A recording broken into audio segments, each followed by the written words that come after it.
তো গাইস আমি এই ফ্যাক্টরিতে নেমে লুটপাট করতেছিলাম। তো লুট করতে করতে সামনে হচ্ছে 500 টাকার একটা লোকেশন চলে আসে। তো আমি আর ভাবনা চিন্তা না করে 500 টাকা নেওয়ার জন্য ভিতরে যাই। ভিতরে যাওয়ার পর দেখেন কি করে আমার সাথে। তো আমার টিমমেট এখানে আমার লগে প্র্যাঙ্ক করে আমাকে ফাঁদে আটকিয়ে দেয়। তো গুলোওয়ালা আমি ফাটাইতে থাকি, ফাটিয়ে দেখা যায় ও হচ্ছে আপনার রেমো বক্স দিয়ে আমার আটকিয়ে দিছে। তো আমি ওকে টিমোট দেখাই এবং টিমোট দেখানোর পরে মেলাক্ষণ ধরে ওকে বলতেছিলাম যে কীভাবে সরাও এটা বের হতে আমাকে, তাও বের হতে দিতেছিল না। তো ওখানে আর ভালো লাগছিল না, ওকে ফায়ার ট্রাই দিতেছিলাম, বকাঝকা করতেছিলাম, তো আর সরতেছিল না। পরে আর টিমোট দেখিয়ে দিলাম। তো টিমোট দেখাইতেছিলাম, মেলাক্ষণ ধরে চিল্লাপাল্লা করতেছিলাম ওর সঙ্গে, তাও সরতেছিল না ওই জায়গা থেকে। বকা টাকা দিতেছিলাম, তো তাও সরতেছিল না।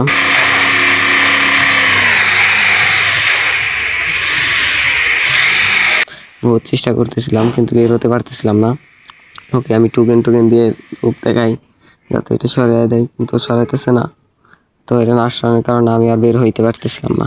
তো এটা সরাইতেছিল না, আমি বেরও হইতে পারতেছিলাম না। ও গাড়িটা এনে ফুটিয়ে আমাকে পুরোপুরি লাটকানোর চেষ্টা করতেছিল। বাট আমি কিছুক্ষণ লাফালাফি করতেছিলাম, করতে হঠাৎ করে দেখি সরে গেছে। তো ওটা সরে যাওয়ার পর দেখেন আমি দৌড়ে ওর সাথে কী করি, দৌড়ে ওর কাছে যাই।